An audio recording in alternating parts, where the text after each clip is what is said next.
Original Rafa Swat.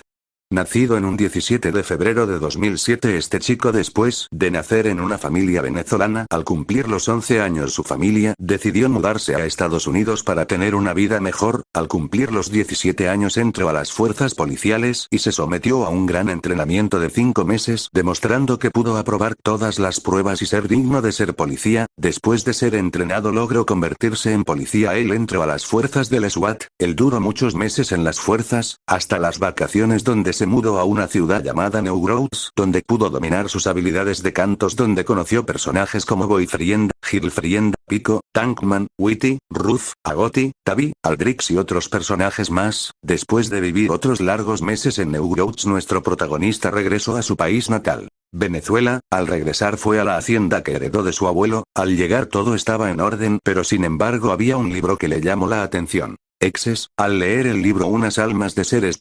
Exes entraron en él como si fueran las almas del infierno. Al recobrar la conciencia, este se sentía diferente. Ahora, con el mandato de los exes en su poder, ahora era bienvenido en la familia de los exes. Luego pasarían otros meses para luego él viajar a Japón, donde entraría a estudiar en una academia privada donde el dinero y las apuestas eran la única regla. No tomó mucho tiempo para que él se pudiera adaptar perfectamente a ese entorno hostil. Luego de 2 meses logró hacerse con un nombre en la academia y se convirtió en el jugador más respetado de la academia.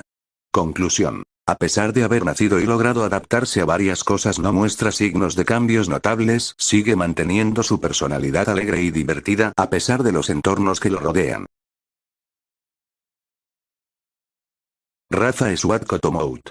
Nacido un 17 de febrero de 2003, este chico, a diferencia de Rafa Swat original, este tipo no tuvo una infancia feliz. Cuando él nació, su familia eran unos empresarios y era el único varón en la familia, ya que tenía 6 hermanas muy arrogantes. Cuando él tenía 7 años se enteró que él era un error, ya que sus padres deseaban tener una hija más, pero en vez de eso nació él. El infierno de su vida empezaría ese mismo día. Cuando tenía 11, sus padres le quitaban sus fiestas de cumpleaños solo para dárselos a sus hermanas. Dentro de él empezó a desarrollar un odio hacia ellos. Cuando él entró a la escuela a los 14 años, apenas entrando en la adolescencia, él tenía 14 años y sus hermanas tenían 17 años, en la escuela empezó un bullying masivo por varios meses hasta que ya estaba harto. Agarró a uno de sus bullying y lo golpeó salvajemente. El estudiante bullying era novio de una de sus hermanas. Después de golpearlo fue expulsado de la escuela permanentemente. Al llegar a la casa, su familia lo echó sin posibilidades de regresar y, no contento con eso, lo enviaron a la cárcel injustamente. Él solo se defendía.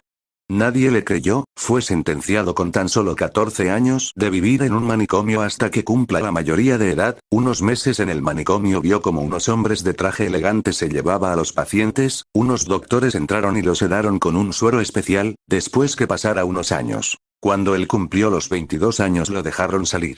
Al salir de ese infierno fue rescatado por sus tíos, tías, primos y primas. Ellos se enteraron de lo que hicieron los ex padres de nuestro protagonista. Entonces ellos le dieron un hogar a nuestro protagonista. A diferencia de sus padres, que eran empresarios, sus tíos, tías, primos y primas eran policías, y no tardó mucho para que una de sus primas lograra introducir a nuestro protagonista en las fuerzas policiales en una ciudad llamada Kotomout. Al llegar a esa ciudad en avión, tuvo que someterse a un entrenamiento de 2 largos meses. Al final logró entrar en las fuerzas del SWAT. En su primera misión él iría con su compañero de armas Tyler Smith, otro joven igual que pasó por lo mismo. Ese mismo día ambos jóvenes serían asesinados por una sola persona. Leo Casper. Tyler sería el primero en morir por un pedazo de vidrio, y nuestro protagonista moriría por un disparo de escopeta. Al morir, los documentos de la morgue tardaron en identificarlo debido al disparo en la cabeza, pero su cadáver desaparece de la nada de la morgue. El cadáver de nuestro protagonista fue revivido por un culto y por un dios y es transportado a un mundo llamado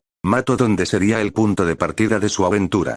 Él conoció a las chicas de las unidades del escuadrón anti-demonios. Kyoukouzen no lo convertiría en su esclavo sino en su mejor aliado. Todas las chicas de las unidades estarían maravilladas por sus habilidades por ser el único hombre. Ellas después se convirtieron en sus novias. Al final nuestro protagonista encontró lo que faltaba en su vida: felicidad.